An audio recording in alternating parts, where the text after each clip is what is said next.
À la une ce soir, 25 femmes honorées pour leur contribution à la santé maternelle et infantile à Osrou, dans le département de Dabou.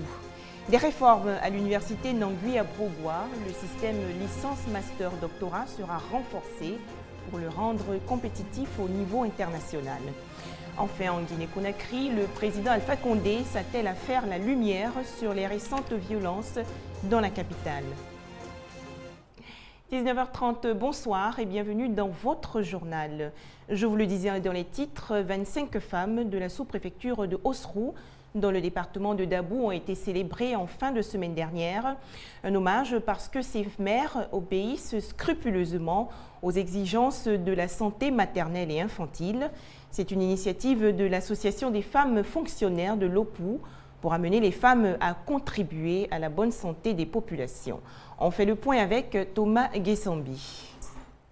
Plus d'une vingtaine de femmes de Nouvelle-Osrou, département de Dabou, sont aujourd'hui félicitées et honorées pour avoir été des exemples en matière de santé du couple mère-enfant. Elles le sont par l'Association des femmes fonctionnaires et épouses de fonctionnaires de la localité et ses partenaires qui œuvrent dans cette dynamique. Pour leur fréquentation assidue des centres de santé et la mise en pratique des recommandations liées à la santé maternelle et infantile, Dr Etekou Akpa, directeur régional de la santé Abidjan 1, est allé les exhorter à continuer sur cette lancée. Elles n'ont pas accouché à la maison, ces femmes que vous voyez ici. Elles ont fait les consultations prénatales et puis elles sont venues accoucher à la maternité. Quand elles ont accouché, la santé de leur enfant les préoccupe. Aujourd'hui encouragées pour le comportement qui contribue à la santé de la population, ces femmes doivent être désormais des relais auprès de leurs congénères. C'est bon de suivre les consultations quand tu es en grossesse et quand tu accouches aussi, tu envoies ton enfant à l'hôpital, faire les vaccins. J'ai dit à mes soeurs de faire comme moi pour épargner beaucoup de maladies à leurs enfants. En Côte d'Ivoire, les autorités s'attellent aujourd'hui plus que jamais à réduire le taux de mortalité néonatale qui est de 41 pour 1000 pour tendre sensiblement vers un taux de 3 pour 1000 comme au Canada. Autre actualité, ce séminaire des réformes dans l'enseignement supérieur, au menu le renforcement du contenu des cours dans le système licence, master, doctorat à l'université Nangui à Brogua. Le but est de les rendre éligibles et compétitifs au niveau international. Laetitia Manglé. Le présent atelier entend moderniser le système d'enseignement et de recherche à l'université Nangui à Brogua, ex-université à Bobo-Adjamé, suite à la situation d'urgence engendrée par la crise post-électorale en Côte d'Ivoire. Il vise à long terme la mise en œuvre de la réforme LMD à travers la construction de curriculum pour les niveaux master et doctorat de la dite université. Les enjeux, c'est d'optimiser les parcours de formation. Le présent séminaire va permettre d'améliorer le contenu des parcours pour pouvoir les rendre plus professionnels et permettre aux étudiants d'avoir une meilleure formation. Un atelier qui s'inscrit dans la dynamique du projet d'appui à la modernisation du système d'enseignement et de recherche à l'université Nangui à Brogua. Nos étudiants doivent pouvoir aller faire des études sans problème, sans crainte, sans peur ailleurs qu'en Côte d'Ivoire. Et tant aussi les enseignants, nous qui allons dans les autres pays aussi pour dispenser le savoir, nous avons aussi besoin de ce système pour pouvoir nous mettre en conformité avec les autres pays. Le projet bénéficie du soutien de l'Agence universitaire de la francophonie et du Centre de recherche pour le développement international. À noter aussi ce réaménagement de la grille de RTI2 depuis le lundi 26 mai dernier. Un nouveau programme confectionné pour vous satisfaire davantage. Quant aux heures du journal, elles n'ont pas changé. Un tout autre séminaire, cette fois, pour informer entre autres le secteur privé et les commissionnaires en douane sur les règles de l'union douanière. Entendez les textes pour faciliter la libre circulation des marchandises entre les États membres de la CEDEAO et de l'UEMOA. La rencontre est organisée par la Confédération générale des entreprises de Côte d'Ivoire. Détails et explications, Hamza Diaby. Pour assurer la libre circulation des marchandises entre les États membres de la CEDEAO et l'UEMOA et éliminer les difficultés liées aux taxes et autres droits de douane, des règles d'origine ont été définies dans les transactions. Elles sont cependant incomprises et sous-utilisées. Un séminaire pour y remédier. L'initiative est du patronat ivoirien. Nous rentrons sur un marché qui sera ouvert et chaque produit doit voyager avec sa carte d'identité. Et si vous remplissez certaines règles d'origine, vous pouvez bénéficier davantage au point de vue fiscal, au point de vue douanier. Ce sont ces règles-là qui sont généralement méconnues. Sur 233 textes de l'UEMOA qu'on a pu recenser, il y a seulement 27% qui sont appliqués, qui sont mis en œuvre. Ça veut dire que les gens ne connaissent pas suffisamment les textes même de l'Union de l'UEMOA et de la CEDEAO. Ce séminaire est considéré par les opérateurs économiques comme une véritable bouée de sauvetage. C'est à juste titre pour nous.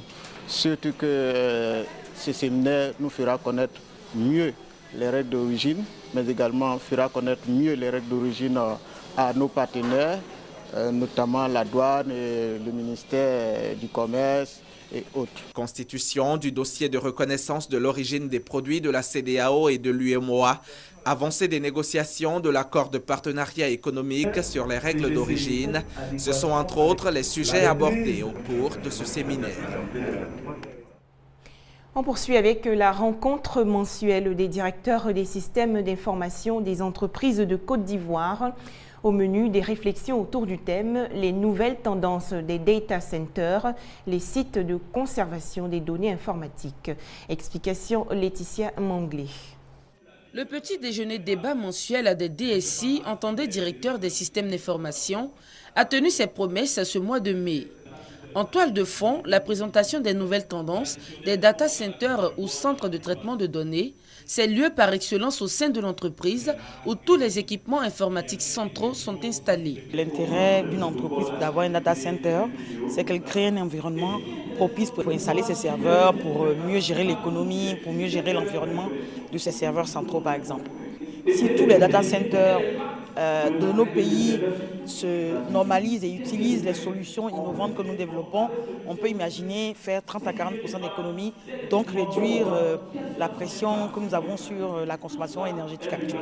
Une initiative du club DSI qui vise non seulement à valoriser la fonction de directeur de système d'information, mais surtout à développer une vision à long terme de l'impact des TIC sur l'entreprise. L'activité telle qu'engagée se tient chaque mois et est à sa 10e édition.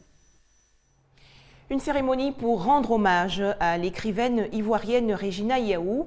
Et pour célébrer ses 36 ans sur la scène littéraire, l'auteur a présenté son dernier ouvrage intitulé « Opération Fournaise ». Les temps forts de la cérémonie avec Hamza Diaby. 23 publications en 36 ans d'écriture, un palmarès à l'actif de Regina Yaou. Cette passionnée de lecture et de création littéraire bénéficie aujourd'hui de reconnaissance de la part de sa maison d'édition et d'autres auteurs. Regina, nous célébrons avec grand plaisir votre 36e année d'écriture.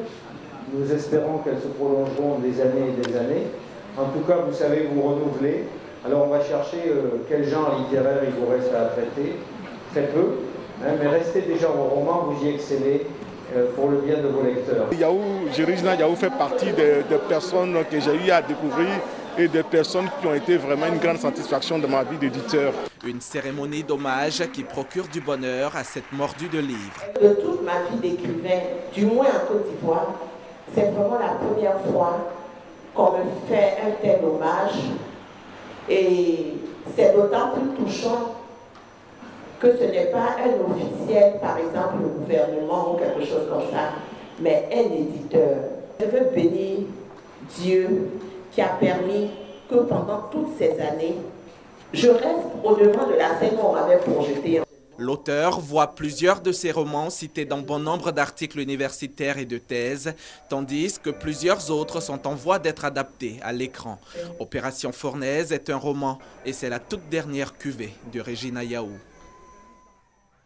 La France réaffirme sa position sur la tenue du scrutin présidentiel au Mali. En visite hier à Bamako, le ministre français des Affaires étrangères, Laurent Fabius, a annoncé que toutes les dispositions seront prises pour que le Nord Mali puisse également voter. Le Burkina Faso, quant à lui, pays médiateur dans la crise malienne, propose un préaccord pour permettre la tenue de l'élection présidentielle en juillet à Kidal.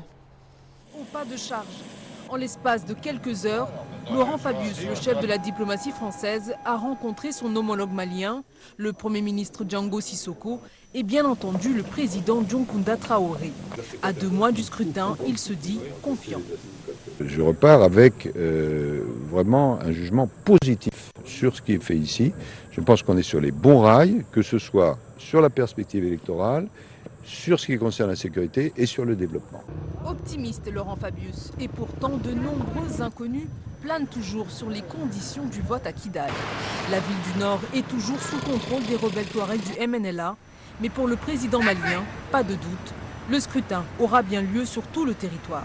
Je suis convaincu que les élections, en tout cas le premier tour de l'élection présidentielle, aura lieu avant le 31 juillet. Donc la date du 28 me paraît une date tout à fait... Partout. Partout. L'armée malienne sera à Kidal le 28 juillet. Y compris à Kidal, et l'armée malienne sera à Kidal. Voilà. Le drapeau malien flottera à Kidal. Une réponse à peine voilée à François Hollande, qui récemment préconisait le déploiement dans un premier temps à Kidal de l'administration civile, puis seulement après de l'armée malienne. Une prise de position qualifiée d'ingérence par certains hommes politiques maliens. Nous trouvons que ces propos sont très mal à propos et révèlent vraiment les intentions cachées de la France de faire la mainmise sur Kidal et d'encourager la partition du pays. En plus de l'épineux problème de Kidal, les autorités maliennes devront faire face à d'autres difficultés, la sécurité et l'organisation du vote de 500 000 déplacés et réfugiés. En bref, le tout premier mariage d'un couple homosexuel en France a été célébré aujourd'hui à la mairie de Montpellier. La France est le 14e pays au monde à reconnaître le mariage entre personnes de même sexe. En Guinée-Conakry, le président Alpha Condé veut faire la lumière sur les récentes violences dans la capitale. 12 personnes ont été tuées et plus de 80 blessées lors de manifestations contre la tenue des législatives. Après 5 jours d'émeutes et de violences qui ont fait entre 12 et 17 morts et 89 blessés, la capitale guinéenne reprend lentement vie. Le président de la République a écourté son voyage en Éthiopie où il participait au sommet de l'Union africaine pour s'adresser à la nation.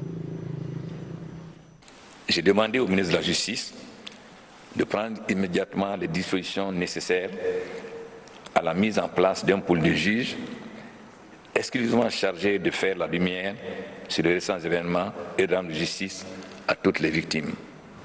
Dans son allocution, le président a également réaffirmé son attachement aux libertés fondamentales. L'opposition, de son côté, s'inquiète de la dérive qui s'empare du pays et qui dépasse le cadre purement politique. Ce qui est en cause aujourd'hui, c'est l'unité de ce pays. Ce qui est en cause aujourd'hui, c'est la vie en commun des différentes communautés dans notre pays. Ceci va au-delà du processus électoral. Donc j'estime que pendant ces quelques jours, nous devrons traiter une partie de cette question pour ramener le calme et une certaine sérénité avant d'aborder le processus électoral. Des milliers de manifestants la semaine dernière ont exigé des élections libres et transparentes, contestant l'organisation du scrutin du 30 juin. Mais les violences qui endeuillent aujourd'hui le pays prennent un caractère ethnique, un mouvement que la classe politique a de plus en plus de mal à contrôler.